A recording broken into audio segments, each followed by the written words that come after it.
안녕하세요. 오늘은 그 방대한 기록, 조선 왕조실록 초기편으로 한번 깊이 들어가 볼까 합니다. 아, 네. 조선건국 초기. 네, 고독한 낭독회 유튜브 채널 자료를 바탕으로 했던데요. 태조부터 연산군까지 정말 격동의 시대였잖아요. 그렇죠. 나라가 어떻게 세워지고 또 어떤 고민 속에서 왕들이 그 기틀을 다져갔는지 뭐랄까 생생하게 볼 수 있는 기록들이죠. 맞아요. 500년 역사의 초석에 놓이던 그 시대로 여러분과 함께 핵심만 한번 짚어보겠습니다. 좋습니다. 이게 단순히 뭐 승자의 기록만은 아니라는 점도 재밌어요. 때로는 좀 비판적인 시각도 담겨 있거든요. 그런 점이 흥미롭네요. 그럼 역시 시작은 태조 이성계부터 해야겠죠. 고려 말 그 혼란기의 영웅으로 떠오르셨잖아요. 그렇죠. 홍건적 왜구 격퇴하고 네, 그렇죠. 그러다 이제 결정적인 게 바로 위화도 회군. 위화도해군. 이게 그냥 군대를 돌린 게 아니라 백성을 구한다는 명분을 내세운 어찌 보면 정치적인 선택이었던 거죠. 정확합니다. 민심을 얻으려는 아주 큰 그림이었죠. 실록에는 그 이후에 이제 신하들이 추대해서 왕위에 오르는 과정, 또 즉위 교서 내용 같은 게 상세히 나와 있어요. 직위교서요?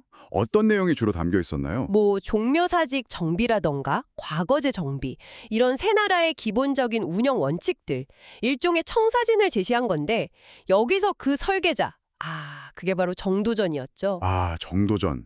정말 중요한 인물이군요. 그냥 공신 정도가 아니라 조선 시스템의 설계자였다. 네, 맞습니다. 행정, 법률 시스템의 기틀을 다 그렸다고 봐도 과언이 아니에요. 국호도 그냥 정한 게 아니라 명나라와의 관계 속에서 조선으로 결정되는 과정이 다 기록되어 있고요. 그렇군요. 태조 다음 왕인 정종은 재위 기간이 짧았잖아요. 근데 실록에 사관, 그러니까 역사 기록관의 중요성을 강조했다는 내용이 있다면서요. 네. 그 경연에 처음 참석하면서 그런 이야기가 나왔다고 하죠. 임금이 두려워할 것은 하늘과 역사뿐이다. 이런 직언이 있었던 때인데 왕이라도 역사의 기록 앞에서는 조심해야 한다는 그런 메시지 아니었을까요? 왕도 역사를 두려워해야 한다. 의미심장하네요. 근데 그 뒤를 이은 태종 이방원은 좀 달랐던 것 같아요. 태종은 완전 달랐죠. 그 유명한 왕자의 난을 통해서 직접 피를 묻히고 권력을 잡았고 굉장히 강력한 왕권을 추구했거든요. 강력한 왕권? 뭔가 구체적인 사례가 있을까요? 예를 들면 저화라고 일종의 지폐를 유통시키려고 시도했어요. 이게 성공했으면 국가 경제 장악력이 엄청 커졌을 텐데 근데 그게 잘 안 됐다고 들었어요. 네, 백성들이나 상인들이 잘 믿지를 못해서 결국 실패했죠. 하지만 그 시도 자체가 태종의 강력한 의지를 보여주는 겁니다. 실록은 그런 현실적인 어려움까지 다 담고 있고요. 태종의 그런 강력함이 오히려 아들 세종에게는 안정적인 기반이 됐을 수도 있겠네요. 그렇죠. 안정된 기반 위에서 세종대왕은 정말 뭐랄까 마음껏 영향을 펼치셨죠? 네, 우리에게 제일 익숙한 왕이시잖아요. 훈민정음 창제는 말할 것도 없고 지편전, 과학기술 발전. 맞습니다. 그런데 세종시대 실록에서 또 하나 흥미로운 지점은 바로 그 기록의 엄정함이에요. 기록의 엄정함이요? 네. 세종대왕께서 아버지 태종의 실록을 좀 보고 싶어 하셨어요. 아버지는 어떻게 하셨나 뭐 이런 궁금증이었겠죠? 그럴 수 있겠네요. 근데 맹사손 같은 신하들이 엄청나게 반대를 합니다. 전하께서 보시면 앞으로 어느 사관이 제대로 기록을 하겠습니까? 나쁜 선례가 됩니다. 이렇게요. 와, 결국 세종도 그 뜻을 접으셨다는 일화가 있거든요. 이게 바로 왕이라도 역사 기록은 함부로 못 본다는 원칙, 그걸 보여주는 거죠. 진짜 대단하네요. 왕도 볼 수 없는 기록이라니. 그 사관들의 역할이 정말 중요했군요. 그렇죠. 실록의 가치를 높이는 핵심입니다. 하지만 세종사후에는 좀 안타까운 역사가 이어지잖아요.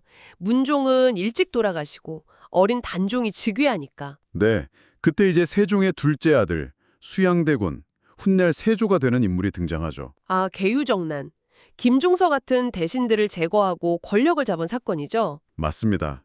그리고 결국에는 조카인 단종을 몰아내고 왕위를 차지하죠. 이 과정에서 벌어진 그 사육신 사건은 정말 비극적입니다. 네, 성산문, 박팽년, 단종 복위를 꾀하다가 실패하고 죽음을 맞이한 충신들 이야기죠. 실록에는 그 국문장에서 성산문이 세조로 향해서 나으리라고 부르면서 나는 옛 임금을 복위시키려 했을 뿐이다.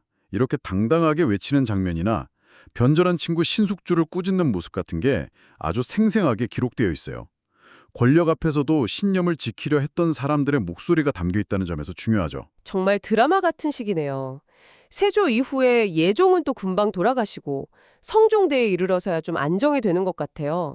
특히 그 경국대전 완성이 중요하죠. 네, 맞습니다. 경국대전 반포는 조선이 비로소 체계적인 법치국가의 틀을 완성했다는 상징적인 사건이에요. 이 법전이 이후 수백 년간 조선 사회의 기본 운영 매뉴얼이 된 거니까요. 법치국가의 기틀, 드디어 완성이 됐군요. 그런데 그렇게 안정되는가 싶더니 성종의 아들 연산군 대에는 또다시 피바람이 불어요. 아, 연산군, 네. 그 무오사화가 대표적인 사건인데 김종직이라는 분의 조의제문이라는 글이 문제가 됐다고요. 네, 그 글이 형식은 초나라 의제를 추모하는 글인데 내용을 보면 이게 세조의 왕위 찬탈을 약간 빗대어 비판한 것으로 해석될 요지가 있었거든요. 아, 그래서 연산군이 이걸 빌미로 삼은 거군요. 그렇죠. 이걸 빌미로 김일손을 비롯한 살림 세력을 대대적으로 숙청한 게 바로 무오사화입니다. 그 이후로는 아시다시피 향락에 빠지고 직언하는 환관, 김처선의 혀를 자르고 활로 쏴 죽이고 그런 폭정이 이어졌다는 기록이 실록에 남아 있습니다. 시스템이 무너졌을 때 군주가 어디까지 갈 수 있는지를 보여주는 거죠. 정말 태조의 건국부터 연산군의 폭정까지 숨가쁘게 달려왔네요.